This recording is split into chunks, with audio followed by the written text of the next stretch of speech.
ఈ మాయేమిటో తొలి తొలిగా, ఈ హాయేమిటో తొలి తొలిగా, ఈ ప్రేమేమిటో తొలి తొలిగా, మరి కనులో కనులో ఇప్పుడే కలిసి మాయేమిటో తొలి తొలిగా, ఈ హాయేమిటో తొలి తొలిగా, ఈ ప్రేమేమిటో తొలి తొలిగా, అది మనసా తెలుసా ఏమో ఏమో ఇది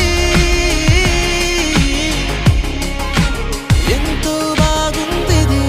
బాస్ పాప రెగ్యులరా? మా ఓనర్ సార్, అపూర్వ మేడం. అపూర్వ, అపురూపంగా ఉండే నీ కళ్ళతో అపూర్వమైన నా గుండెని ఆ కవితలన్నీ నా జనరేషన్ రా, నీకు వర్కౌట్ అవదో వచ్చాయి. నీ వల్లనే సింగిల్ గున్నానే.